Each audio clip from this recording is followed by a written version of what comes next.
Assalamu alaikum class, my roll number is 026741 and the topic I am going to present is sulfur conversion processes. Now first of all we will see the classification of this process.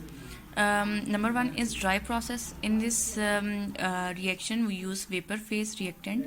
H2S is oxidized and is converted into the elemental sulfur and water. Second process is wet process, in which liquid form is used and H2S is oxidized and is converted into sulfur plus water.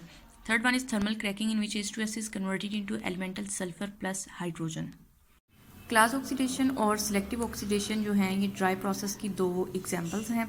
उसके बाद weight process जो है ये हम उस case में use करते हैं जब हमें सल्फ़र रिकवरी कर रहे होते हैं और उस दौरान हमने H2S का रिमूवल करना होता है, ख़ास तौर पे जब H2S जो है वो बहुत माइनर अमाउंट में मौजूद होता है.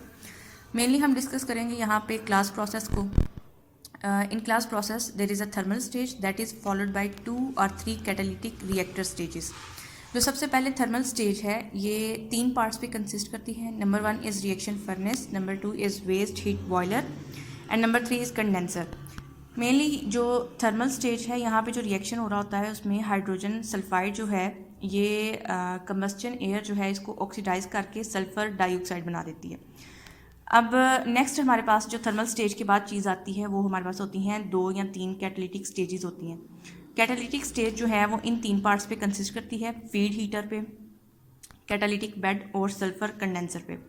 जो कैटालिटिक बेड होता है यहाँ पे थर्मोडायनेमिक इक्विलिब्रियम जो है उसको इस्टेब्लिश किया जाता है और यहाँ पे अगर हम मैक्सिमम सल्फ़र रिकवरी चाहते हैं तो उसके लिए एक नेसेसरी कंडीशन है कि जो H2S है और सल्फ़र डाइऑक्साइड है वो 2:1 में मौजूद हों, और ये नेसेसरी कंडीशन है अगर सल्फ़र की मैक्सिमम रिकवरी चाहिए तो. अब H2S की जो फीड हम इंट्रोड्यूस करवाते हैं इसके अंदर, फीड हीटर के अंदर जो हम इंट्रोड्यूस करवाते हैं उसके फीड की जितनी कंसनट्रेशन होती है उसके मुताबिक हम इसको 2 कॉन्फ़िगरेशंस के अंदर डिवाइड कर सकते हैं. एक है हमारे पास स्ट्रेट थ्रू प्रोसेस स्कीम और दूसरी है स्प्लिट फ्लो प्रोसेस स्कीम.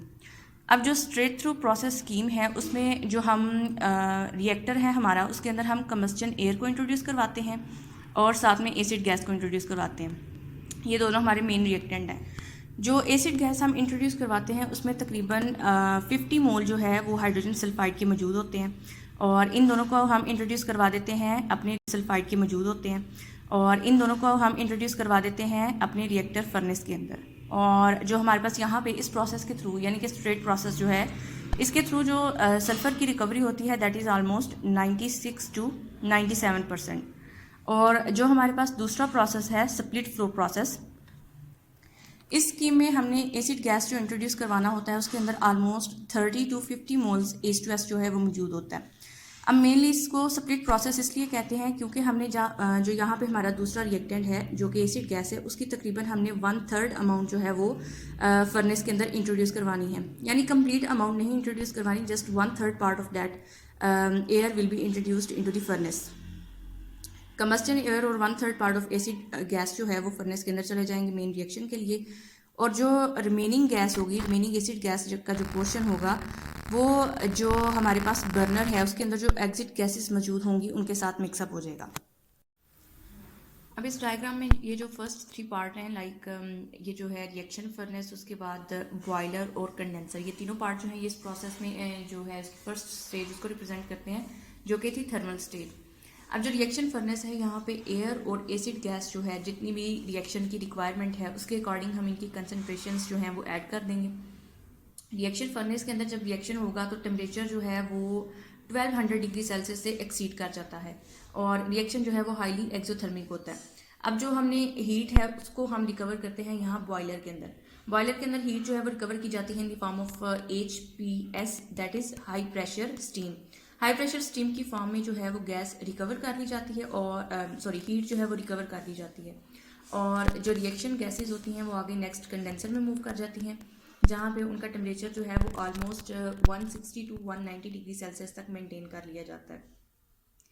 जो हमारे पास अनरिएक्टेड H2S मौजूद होता है या अनकन्वर्टेड H2S जो मौजूद होता है उसको नेक्स्ट अगेन हम एक रिएक्टर के अंदर भेज देते हैं और यहाँ पे उसको कैटलिस्ट प्रोवाइड किया जाता है. इस रिएक्टर के अंदर अगेन सेम प्रोसेस जो है उसको रिपीट किया जाता है.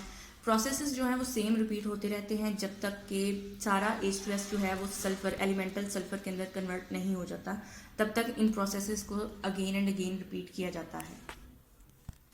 नेक्स्ट हमारे पास एक और सिलेक्टर प्रोसेस है। उसमें सिर्फ पहली स्टेज जो है वो चेंज है, बाकी आगे अगेन वो जो क्लास स्टेजेस हैं उनको ही फॉलो करता है। अब जो फर्स्ट स्टेज है उसके अंदर थोड़ा सा डिफरेंस ये है कि जो कंबस्टन एयर इंट्रोड्यूस करवाई जा रही है वो डाइल्यूटेड फॉर्म में इंट्रोड्यूस करवाई जाती है, सिर्फ उसमें ये डिफरेंस है, बाकी वो क्लास प्रोसेस जो है उसी का पैटर्न जो है फॉलो करता है।